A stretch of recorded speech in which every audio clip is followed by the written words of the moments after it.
It is March 8th, 2021, and I'm going to do my recap.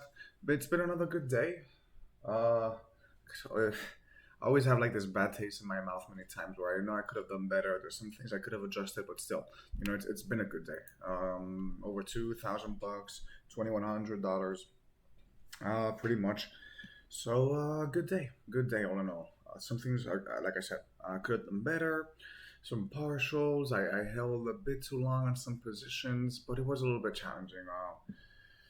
The S&P was pretty much the mover of the stocks today. The S&P was pretty much dictating when the stocks were moving, when something was pulling back, when something wasn't. So yeah, that it was like that like last week towards the end of last week, but I didn't remember. So and I don't really like trading off of the S&P. I rather trade off of individual stocks. Although sometimes like when the pandemic hit, and the things started to close, the S&P was the moneymaker. You could just follow the S&P and trade up pretty much any stock just based off the S&P. And pretty much I think Thursday and Friday was pretty much the same as today, but still I didn't really trade off of the S&P.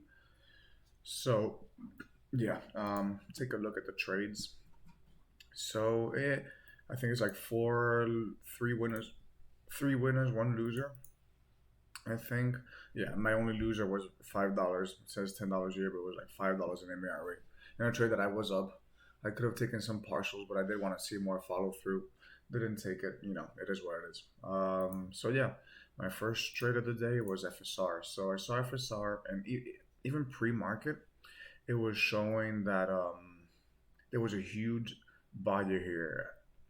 How many? It was like 25. So it was like 250,000 shares, I think. Yeah, 250,000 shares. Um, at 22.70, right? Even in pre-market. So I was taking a look at FSR, and I thought that was an interesting thing because when you see a lot of buyers, like a huge amount of buyers is probably going to get down. So yeah, I saw that and I went short FSR at 932. The buyers were still, were still sitting there and little by little getting like the buying amount was the bid was decreasing. So whenever that gets through, you're gonna see that big breakdown. So I went short FSR 1,000, and I went another share. I don't know what happened around here. A lot of a little bit of a mess. I wanted to short another 1,000. I At the end I did short another 1,000. I got filled. I got filled a little bit late, so I wanted to get short there. But that's what happens, when there is not a big buyer here. There are no shares available, and everything is like in a pause until this guy gets filled over here. So I went another 1,000 shares short, and I saw this huge breakdown, and I covered at 22.19. So okay, right around here. I could have let it a little bit longer, but look, as it proved to be correct, it did come, didn't rebound. So it was a good exit. It was such a huge drop that I'm like, look, let me just take the money, let me just take it and go with it. And I think that was like 930 bucks. I think was that it? $930 I made. Yeah, $931 in FSR. So not bad, not bad to start the first. What is it? 3 minutes. Yeah, 3 minutes for almost 4 minutes of the trading day. $1,000, not bad. Then I got into GME. I got into GME. Where's the buy? I know I went short. Did I go short? Oh, okay, yeah. So this is what happened. I went short GME. I went short at 9:30, 9:36:45. So right around here. So I went short here. Why did I go short here? It's a little bit of a risky trade. Honestly, this one was. It was a profitable trade, but it was a risky trade. Why? Because it's opening between R4 and R5, and I was thinking about buying some shares here for my playbook setup, and look, it was a great breakout, and got all the way to R5, and then came back to R4. I mean, just picture perfect breakout, but I didn't catch it. I didn't want to. I was doubting, hesitating to go long here because the setup hasn't really worked in the past few days. And Riot was coming down, Emery was coming down, like everything pretty much was coming down. So I didn't want to risk it. So I missed the straight. I missed this big breakout. But what I didn't miss is the pullback. So I took a short at 936. Why did I take the short? I wanted to short the daily open. The daily open, this white line as a resistance. There was also the 9 EMA as resistance. But why is it a little bit challenging? Because you have here the R4, and the same way, you know, you have R4 as a support here. It did support even more again over here. So it was a little bit of looking back at it, somewhat of a troublesome trade, not the cleanest trade. So I went 300 shares and I had to sit through all this pain. So I first got stopped out because I had the order since order 50 cents. So I just lost, was it in 1 second? Yeah, literally 1 fucking second. I lost 150 bucks because it was 50 cents. So that sucks, honestly. That sucks. Here we go. So then went in again. So I went in at the worst price, right? Because I got in at 154.20. So right at the pretty much. There we go. Pretty much right at the daily open, and there's a little bit of a spread. So yeah, so that stopped me on, and then I went in at 937. So here at 153.11. So almost at the low of this candle. So that's with 300 shares, that's 1 point. That's 300 bucks right there. So you want it or not, that caused me. I have to be better reminding myself to click off of it and just put my manual stop on the chart. So yeah, I got stopped out 150 bucks, whatever. And then I had to sit through this pain. That's why I didn't really like it, And at that time, the S&P, what was the S&P doing? Was the S&P starting to rebound? Yeah, we're starting to rebound around. But GameStop didn't really follow that much the S&P. So look, I'm even gonna take it off because I don't like taking a look at the S&P because it's not how I trade. So I'm just gonna take it out, put plug in there, whatever. Have a good time with it. I don't remember the stock that I had. Well, whatever. So I had to sit through this pain. Why didn't I exit? I was about to exit over here if it got above 158. Why didn't I exit? The level like before, the level 2 was just very weak. It was telling me that that it did want to come down. I took out 100 shares just to protect myself because I was down in this trade like 1,200, 1,300 bucks. So the daily open could act as support. It didn't, I could have re-entered again.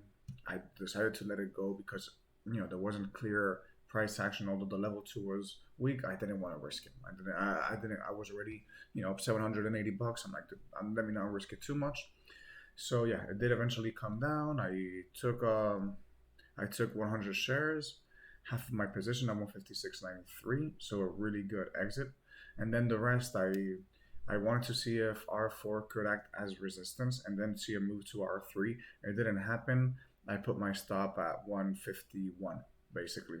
So right above, I put out 151.12 or something. So basically, I just wanted to see, hey, if it breaks 151, if it breaks R4, I'm going to be out. And so I put based on 300 bucks, give or take, but it is what it is. I'd rather have it like that. I then traded Riot, and this was a great entry. And unfortunately, I didn't exit the last portion of my position when I should have. So I left money on the table too. At one point, I was up like $2,800, $2,900 at one point between the realized and unrealized. And then I just ended up in 2,100, 2,100 bucks basically. So that was a bit of a shame. 1 second.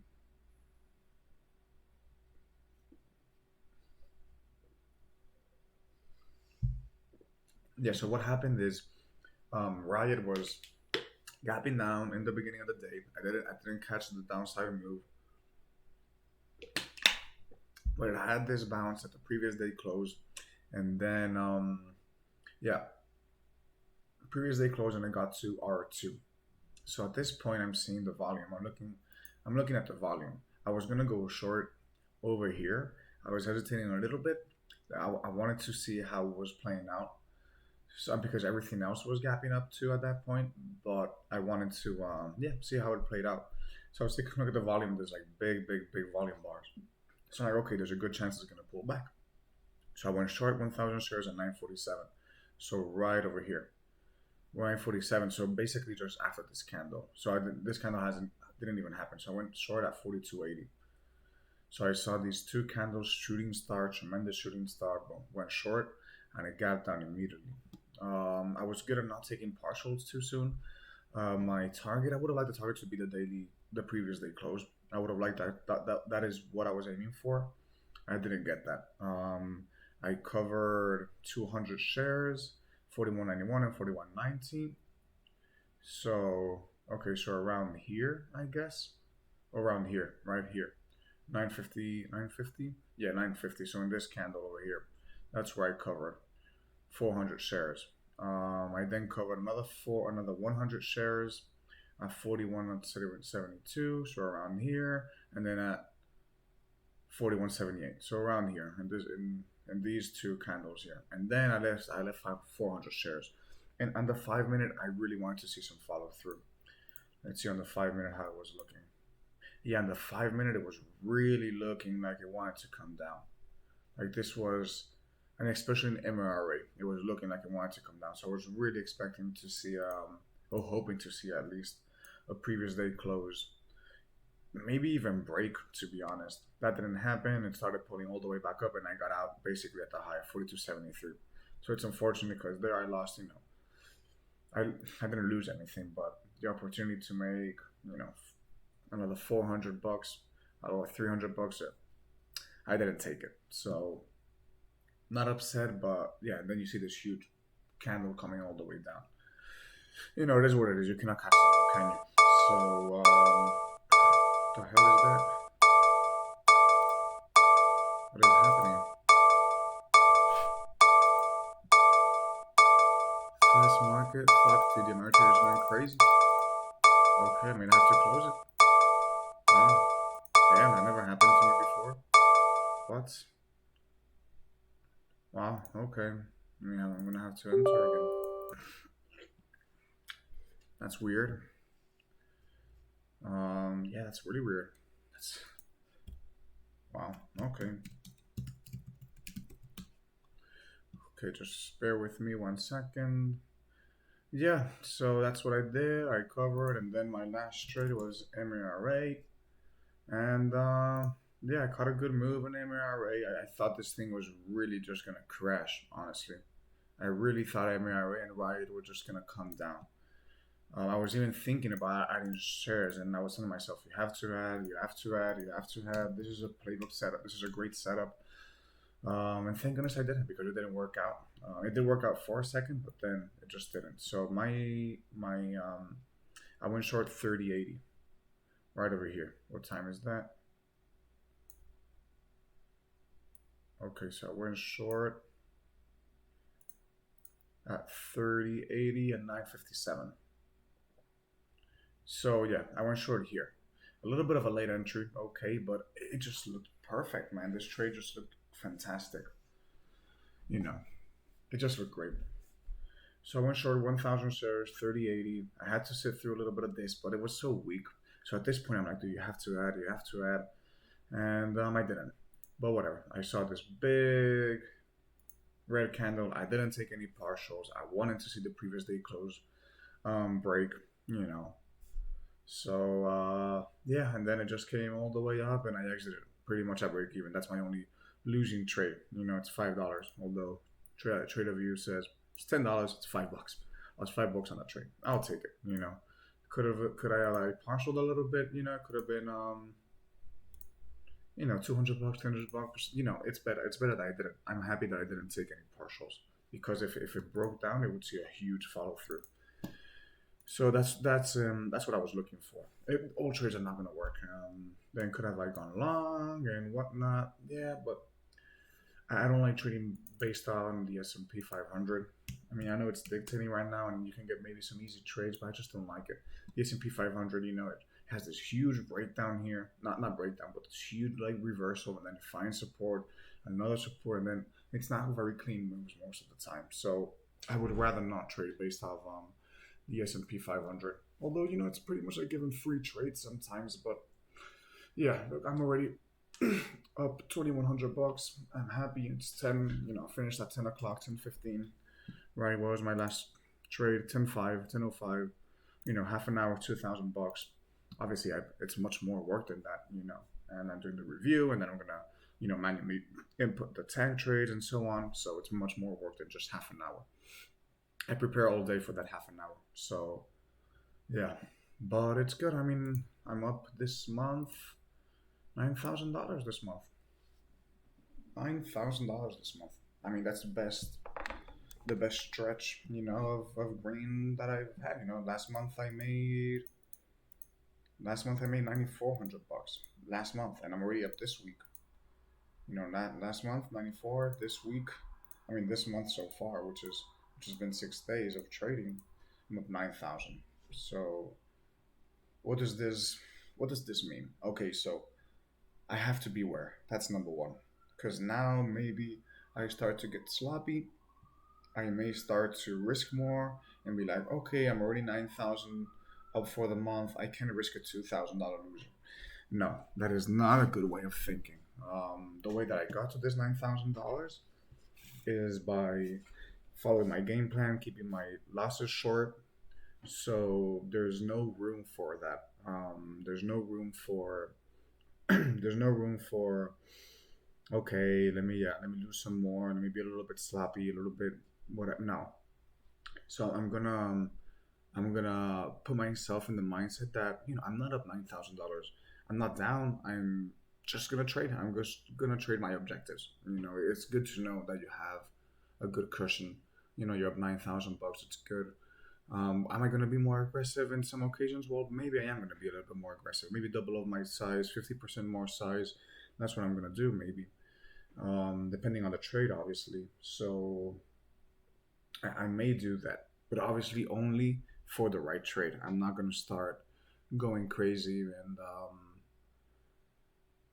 just with stupid trades and emotional trades. I'm not gonna start taking those. So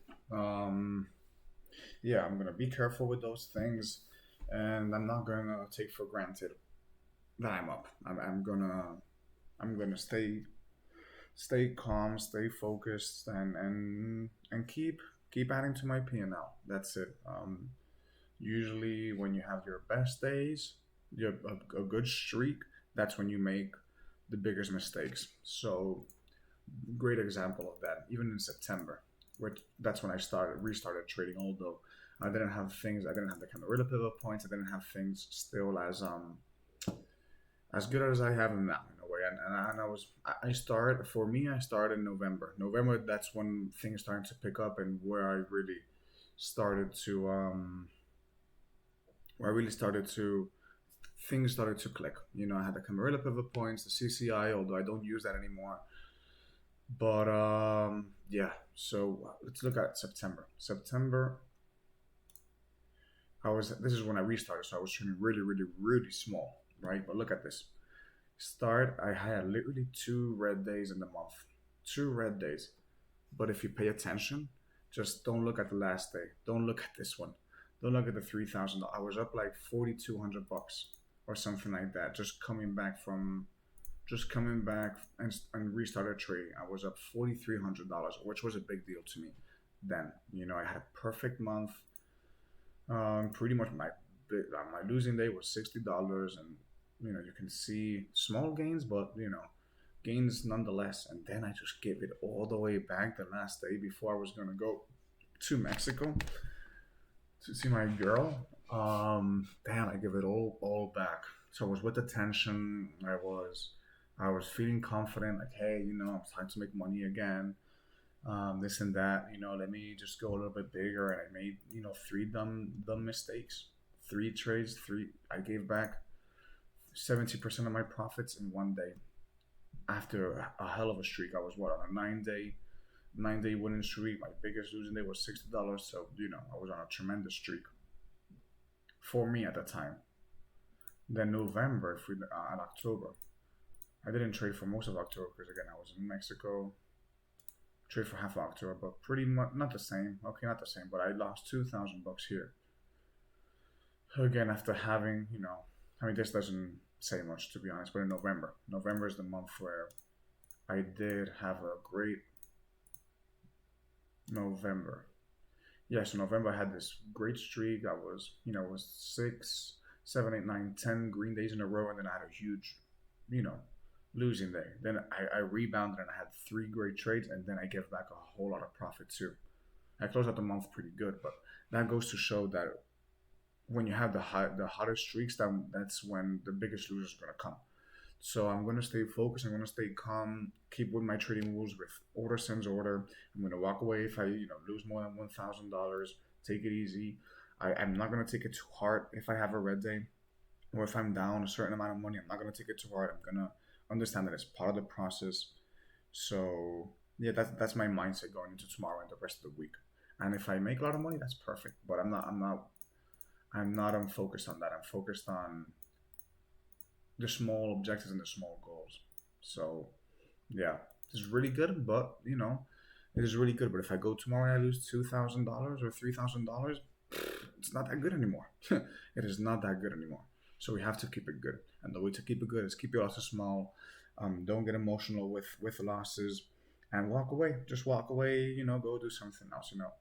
It's New York. It's starting to get a little bit warmer. Go for a walk. Go to the gym, which is what I'm gonna do right now. Right. So yeah, tomorrow's the good weather's gonna start. So yeah, keep that in mind.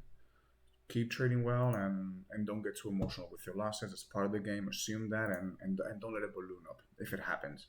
I don't want to seem like I'm setting up myself for a losing day, but I just want to be prepared. I have to be prepared for the worst. But if the good trades come, just keep taking them, right? Why not? So yeah, that's my recap for today. Yeah, if anybody watches it, I hope you have a good one.